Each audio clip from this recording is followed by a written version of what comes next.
அனைவருக்கும் வணக்கம். என் பெயர் புனிதா. நான் செயின்ட் ஜோசப் அகாடமி மெட்ரிக் மேல்நிலைப் பள்ளியில் 8ஆம் வகுப்பு படிக்கிறேன். தமிழ் மொழியின் சிறப்பு பற்றி பேச வந்துள்ளேன்.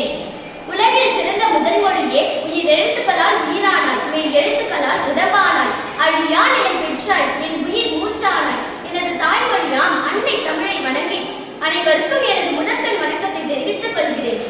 என் பெயர் புனிதா. இங்கு கூடியிருக்கும் அனைவருக்கும் உலக தாய்மொழி தின நல்வாழ்த்துக்களை தெரிவித்துக் கொள்கிறேன். ஆதிமொழி, அன்னை மொழி, ஐயன் வள்ளுவன் வாய்மொழி, ஐவகை நிலத்தின் செய்மொழி, ஐம்பெரு காப்பியம் இந்த மொழி, யாரும் ஊராகி செலுத்த மொழி, நன்றும் தீதும் விளக்கிய மொழி, வந்தாரை எல்லாம் வாழ வைத்த மொழியா எம் தாய்மொழி. உலக தாய்மொழி தினம் கொண்டாடும் இந்த அற்புத தருணத்தில் தமிழ் மொழி பற்றி பேசுவதில் மிக்க மகிழ்ச்சி அடைகின்றேன். கல் தோன்றி மண் தோன்றா காலத்தே வாளோடு முன் தோன்றிய மூத்த கொடி என்ற வரிகளுக்கு ஏற்ப உலகின் முதல் மொழி என்று தமிழ் மொழி போற்றப்படுகிறது. பல மொழிகளில் எழுதவும் பேசவும் தெரிந்த மகாகவி பாரதியார் யாமறிந்த மொழிகளிலே தமிழ் மொழி போல் இல்லாவதெங்கும் காணோம் என்கிறார். அமிர்தத்தை கடைந்தால் அதிலிருந்து கிடைக்கும் அரிய சொல்லே தமிழ் என்று போற்றுகின்றார் நாமக்கல் கவிஞர். இதிலிருந்து தாய்மொழியின் சிறப்பினை அறியலாம்.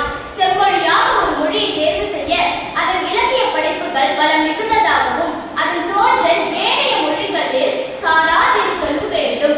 இந்தியாவில் அதிகாரப்பூர்வமாக செம்மொழி என அறிவிக்கப்பட்ட முதல் மொழி தமிழ்தான்.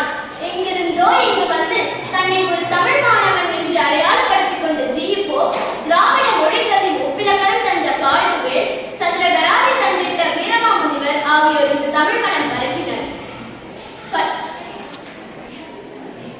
படிப்பவர்களை தன் பக்கம் இழுக்கும் வசியம் நம் தமிழுக்கு உண்டு.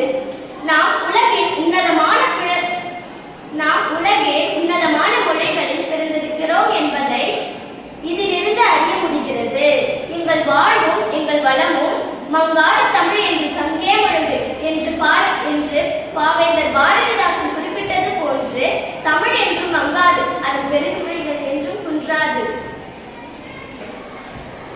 படிப்பவர்களை தன் பக்கம் இழுக்கும்